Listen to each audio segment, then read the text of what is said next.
Thank you, Chair, and thanks to all the speakers we had today. I was particularly interested in hearing what Mr. Martinos had to say, particularly as regarding addressing the root causes. But it is a fact also that we have an issue with countries which are transit countries. And Mr. Serrano, at one point you mentioned the government of national unity in Libya, which has not yet been formed, and we have been speaking about this for months at end now. But in the meantime, the immigration tragedy still goes on.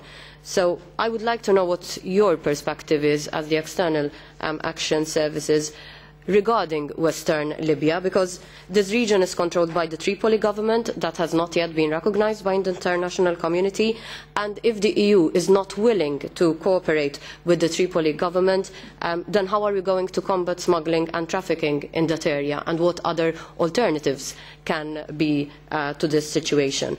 And another issue that was mentioned today, the recent Council decision regarding the creation of the military operation EUNAVFOR Med, particularly paragraph 7 and 8 state that the operation will be able to board boats and take measures within the territory of a country with the consent of that state or a UN security resolution. But what will happen once again in the case of Libya, where you have two rival governments both taking control of different sections of the same country? Thank you. What to do while things do not move forward in Libya?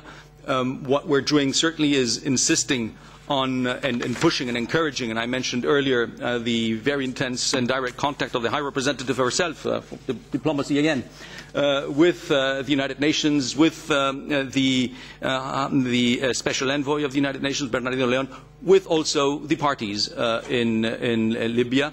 And there are contacts, obviously, on the future of Libya, on how the European Union will assist in the future of Libya. There are also contacts regarding the operation, because obviously, and some of you mentioned this, this will also be important. One of you made a very specific question on the operation. How will it operate if there is no agreement from the parties, and who will be the authority? I think it is very clear.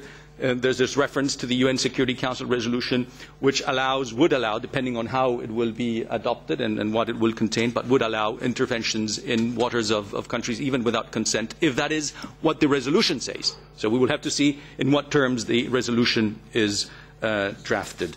There was also a question on the phases of the operation. I think there I would just refer to the decision adopted by the Council on the 18th May 2015, in which the phases are very clearly detailed and explained. So no need to go to the press. You can go to the official journal, and you will find the answer there. I will not explain, not to take more of the time.